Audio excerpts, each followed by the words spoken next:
Bienvenue à tous sur le plateau TV de Paris Animal Show 2017. Aujourd'hui, nous allons relever un très grand défi. Savez-vous ce qu'est la communication animale? Eh bien, c'est le thème du jour et j'ai à mes côtés Corinne Dupérat. Est-ce que vous avez un micro, Corinne? Non, c'est moi qui l'ai. Je garde tout. Voilà, oui, je vous le prête. Bonjour Marie. Vous le rendez à la fin, hein. Peut-être. Alors Corinne, expliquez-nous ce qu'est la communication animale. Eh bien, en fait, c'est une relation que j'établis avec l'animal pour lui poser des questions quand une problématique apparaît sur son comportement ou sur une pathologie qu'on n'arrive pas à résoudre avec les vétérinaires. Ou simplement quand on a envie de savoir comment va son animal et si on peut améliorer son bien-être.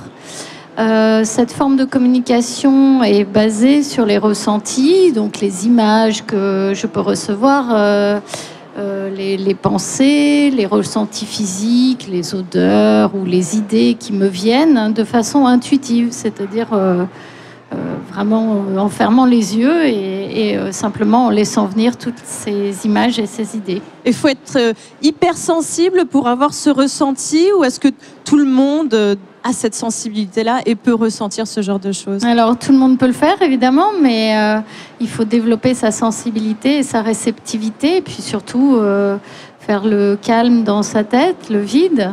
Après, c'est comme tout le monde sait écrire et pour autant tout le monde n'écrit pas un roman. D'accord, alors c'est vrai que c'est peut-être un peu compliqué ici dans le Paris Animal Show parce qu'il y a du monde, il y a du bruit, de se concentrer. Là, vous avez eu un défi sur les réseaux sociaux, on a partagé une publication. Voilà, si vous avez envie de rentrer en communication animale avec votre animal, Corinne Dupérat peut le faire. Et comment ça s'est passé? On vous a envoyé une photo, il y a des personnes qui sont rentrées en contact avec vous. Expliquez-nous comment ça s'est passé. Alors en fait, c'est l'organisation du salon qui m'a envoyé les personnes qui ont été tirées au sort. J'avais uniquement leur nom, le nom de leur animal et la photo. J'ai préparé les communications chez moi parce que je suis au calme et que ça prend entre une demi-heure et une heure.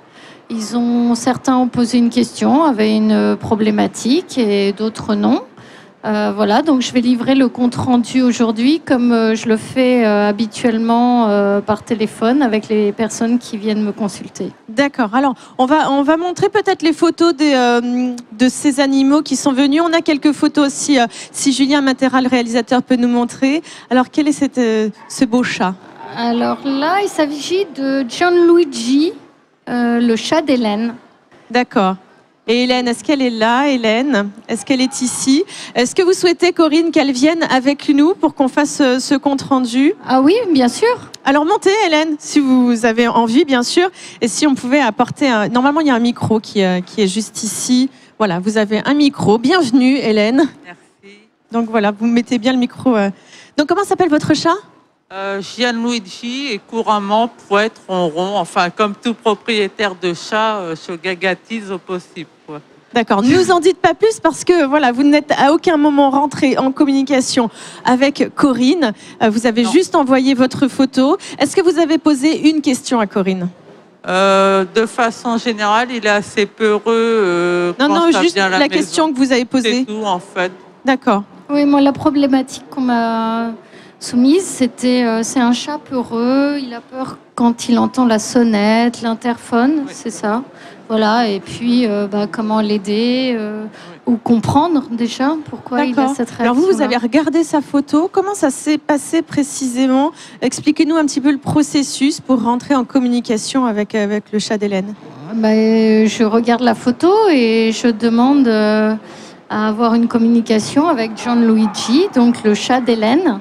D'accord. Et je le visualise intérieurement, c'est-à-dire comme dans un rêve. D'accord. En fermant les yeux, je recrée son image. Et j'imagine que je vais à sa rencontre, comme si on se rencontrait en vrai. Et je l'observe d'abord, je suis spectatrice. Je regarde comment il se comporte, quelle est son attitude. Et ensuite, je lui pose des questions et par des ressentis, j'ai ces réponses. D'accord, uniquement à travers la photo qu'on vient de voir. On est d'accord, Hélène, vous ne savez pas ce que va nous dire Corinne. Nullement, je la connaissais pas avant le salon. Et voilà, et c'est la première fois là que vous vous voyez de visu finalement. Alors Corinne, je vous laisse nous parler du chat d'Hélène. Alors, Gianluigi m'est apparu comme un chat qui, effectivement peureux, qui partait se cacher sous un meuble pour m'observer d'abord. Oui.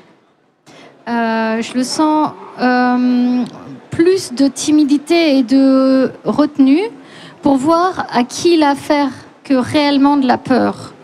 C'est un petit peu comme si jauge les gens pour savoir quelle attitude adopter face à eux. En fait, c'est comme s'il ne souhaitait pas laisser rentrer n'importe qui sur son territoire. Il a besoin de se mettre en retrait pour se faire une idée d'abord. Et je ressentais aussi que c'était un chat très intelligent et astucieux en général. Oui, c'est même trop à la limite. Ouais, il me semblait très joueur, mais en même temps, il aime sa tranquillité. Et les intrus, entre guillemets, les gens qu'il ne connaît pas, viennent un petit peu comme perturber sa tranquillité. Alors, comme j'étais en interaction avec lui, il vient en même temps, il a pu me percevoir. Et il venait se frotter mentalement, toujours, en ronronnant, pour montrer qu'il m'accepte. Parce qu'au fond, il me semblait être un très gentil chat, plutôt sociable. Alors, j'ai vu aussi qu'il mangeait plutôt de la pâtée en boîte. En fait, et des croquettes et de la pâtée le matin, en fait, sa pâtée le matin. Et alors ça, je ressentais qu'il était possible que ça ne lui convienne pas, la pâtée en boîte, parce qu'il est peut-être le poil gras ou terne. Un peu gras, en fait, de par sa race, quoi. Parlez bien dans le micro qu'on vous entend mieux, En fait, Hélène. un peu gras le poil, mais de par sa race, parce que c'est une race qui a la peau grasse, en fait. C'est quoi comme race? Un Selkirk Rex. Donc ils ont peut-être cette particularité-là. En fait, parce que dans les Selkirk Rex, il y a les hétérozygotes et les homozygotes, et du fait que lui, c'est un homozygote, il est plus riche en sébum. D'accord. En fait. Mais il a peut-être quand même une surproduction de sébum et il faudrait lui trouver une nourriture, on va dire, plus protéinée et avec des choses qu'il peut assimiler plus facilement en tant que chat. Oui, parce que je sentais que dans sa bouche, là, c'est un ressenti comme s'il mangeait de la sueur. Ouais. C'est-à-dire que, bon, ça semblait pas lui plaire extrêmement. Même si c'est appétant, il y a quand même des choses pour rendre ça appétant. Ce qu'il aimerait aussi, c'est que... Alors là, on revenait sur cette problématique de peur. C'est qu'il aimerait qu'on le prévienne quand quelqu'un est attendu. Ce que je fais, en fait, quand on sait qu'on a, en fait, je le préviens. Et quand avant, je le monte en fait dans sa niche en hauteur, en fait. C'est surtout en fait la problématique quand on ne sait pas quoi. Là, bon. D'accord. Ensuite, il m'a un peu parlé de vous. Il m'a dit que, vous m'êtes apparu comme quelqu'un qui était plutôt chaleureuse et accueillante. Mais que ça pouvait aussi cacher peut-être une peur de la solitude ou de l'isolement. En fait, je suis une vraie hypersensible, très tactile, donc en fait, c'est vrai qu'il me fallait vraiment un chat comme ça, hyper fusionnel aussi, mais en même temps sur la réserve. En fait, on s'est bien trouvé, quoi. D'accord. J'ai aussi eu des images peut-être d'enfermement, des choses qui pouvaient venir d'histoires un peu transgénérationnelles, mais ça on pourra creuser après. En tout cas, j'ai ressenti que Gianluigi aimait bien chez vous le décor soigné mais simple qu'il semblait avoir dans la maison. Enfin, c'est le décor comme ça, tout simple, quoi. Oui, simple, mais je veux dire, c'est propre, bien rangé. Oui, c'est rangé et propre, quoi. Il me semblait très heureux, mais parfois un peu possessif avec vous. Jaloux vraiment, mais... Très exclusif. Ouais, c'est ça. Donc je voyais cette histoire de nourriture qu'il fallait essayer de trouver quelque chose d'autre.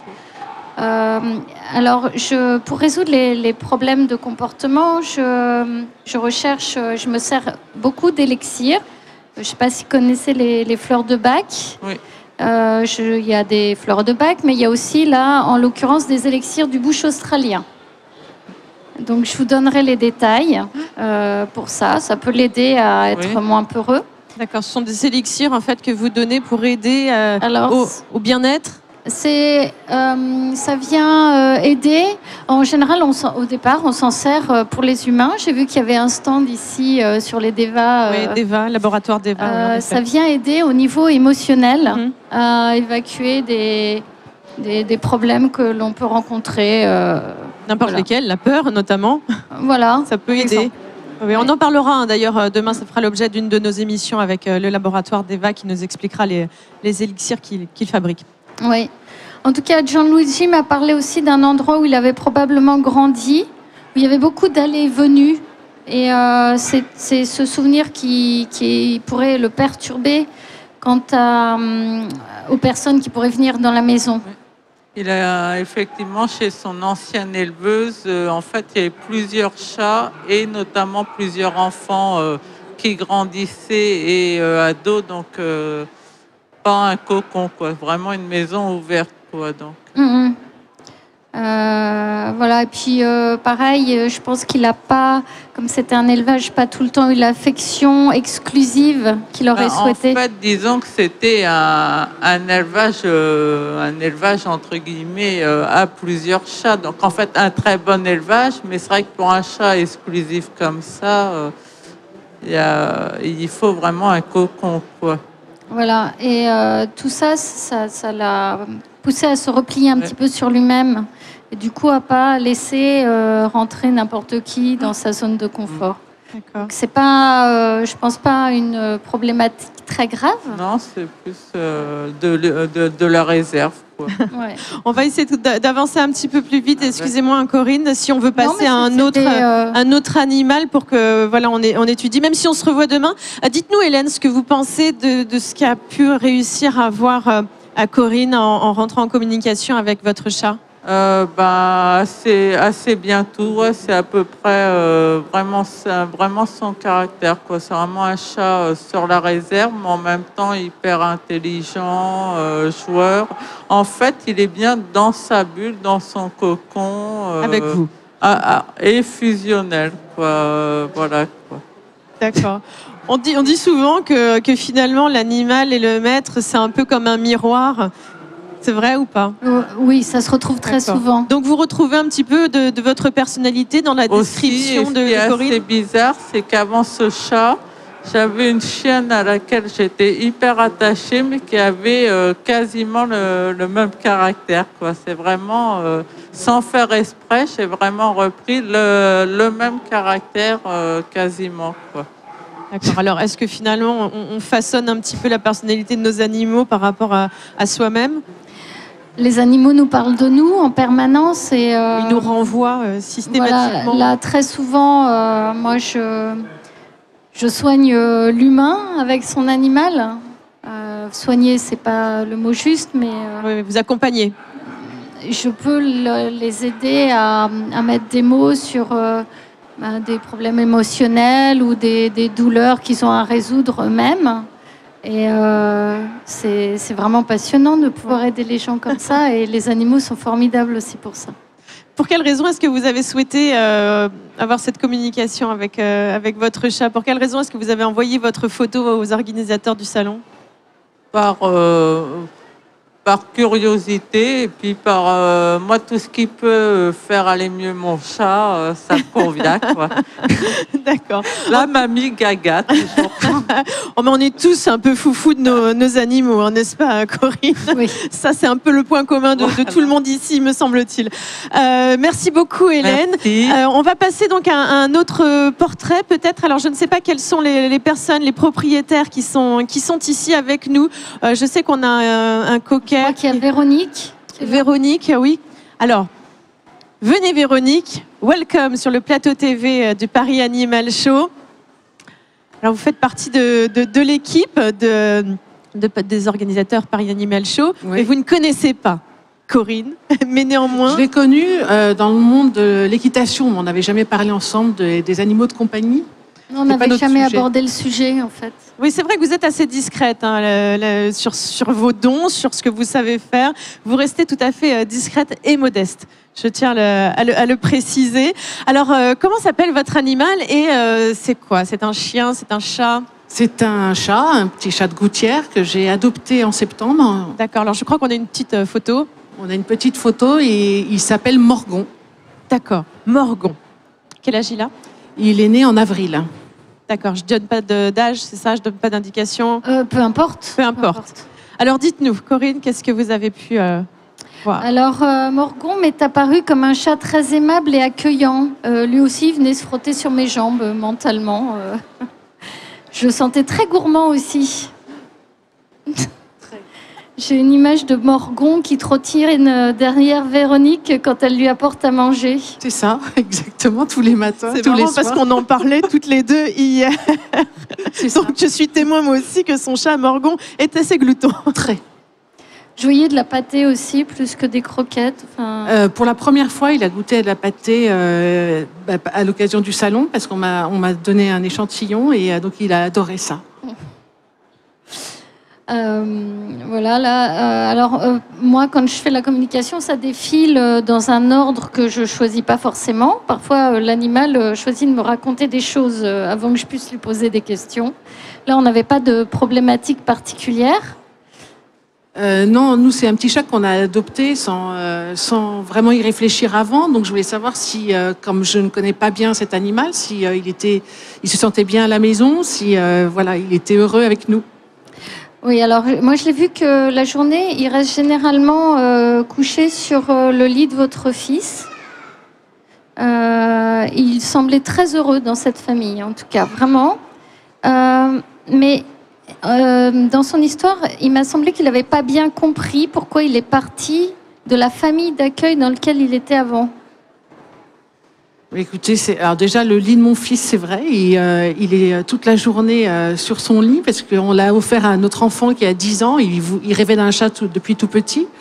Et en ce qui concerne sa famille d'accueil, je sais que Nicolas, en fait, on l'a adopté auprès d'une association qui s'appelle Espoir Félin. Et sa famille d'accueil était très très attachée à Morgon. Ça a été très dur pour eux de nous le donner. Et en même temps, c'est leur mission d'être simplement des passeurs, hein, si on peut dire.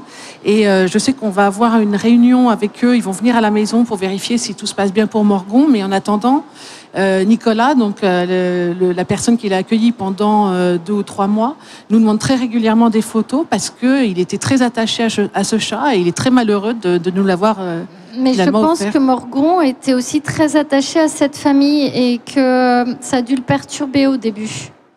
Parce que tout le monde était très bien, cette famille et lui, ils ont même dû se poser la question s'ils n'allaient pas le garder, je pense. Peut-être, ça je n'ai pas su. Mais ça ne m'étonnerait pas vu l'attachement qu'il nous montre encore aujourd'hui au chat. Moi, ce qui m'intrigue, excusez-moi, c'est que vous aviez dit à Corinne que vous aviez un fils. Oui. Ça, vous le saviez? Oui. D'accord. Il m'a semblé que c'était aussi un chat curieux qui aime beaucoup aller vers les autres. Et il est très attaché et très attachant.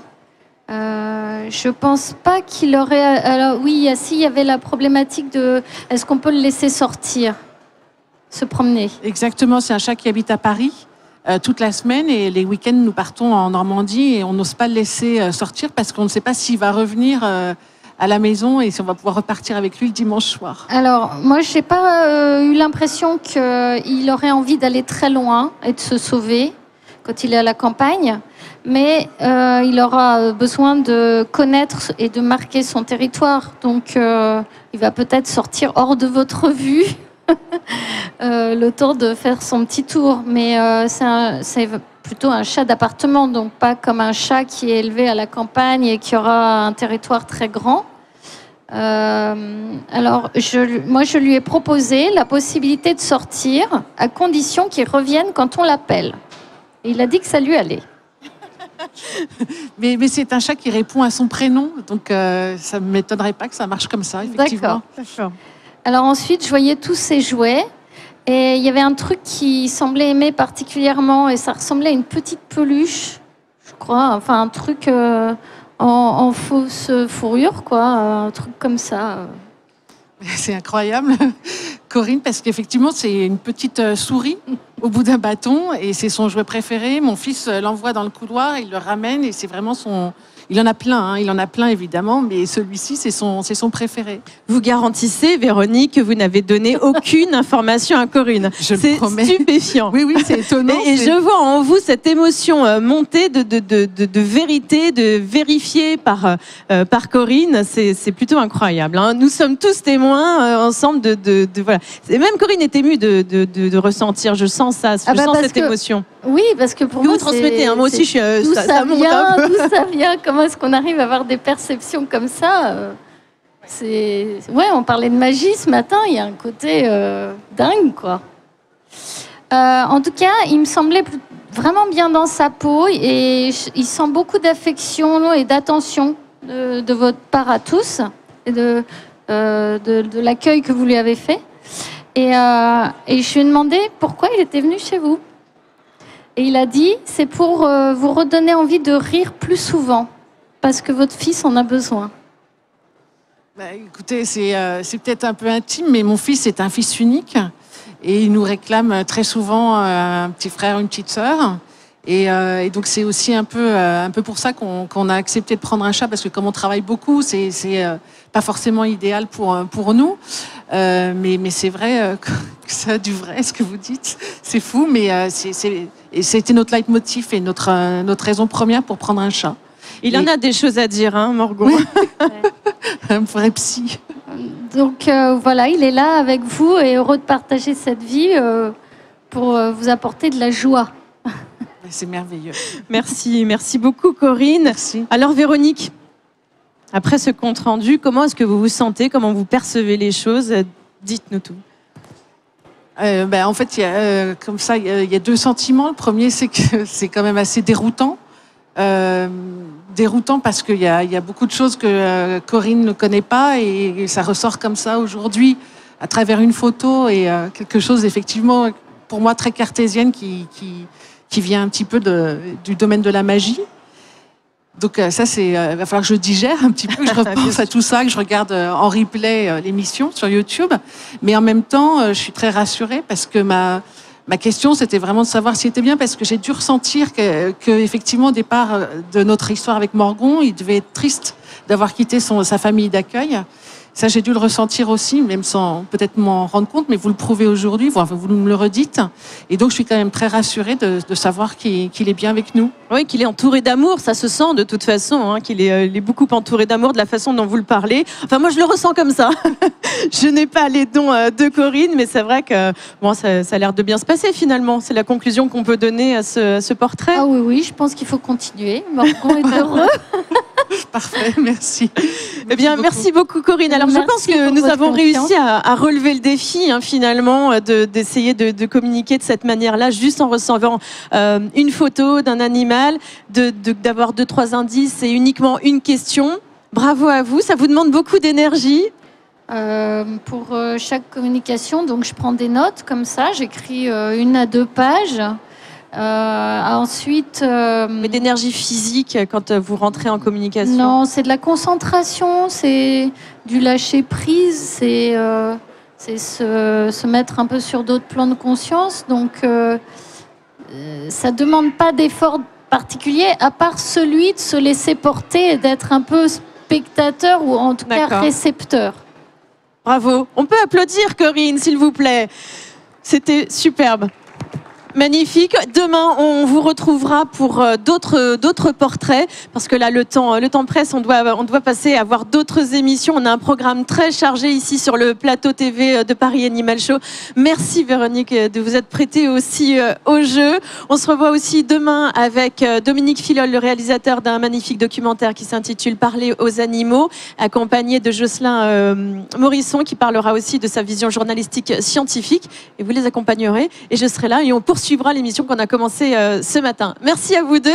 Et dans un instant, eh bien, je vais recevoir Noémie Tomassini qui va nous parler des métiers liés aux animaux. À tout de suite.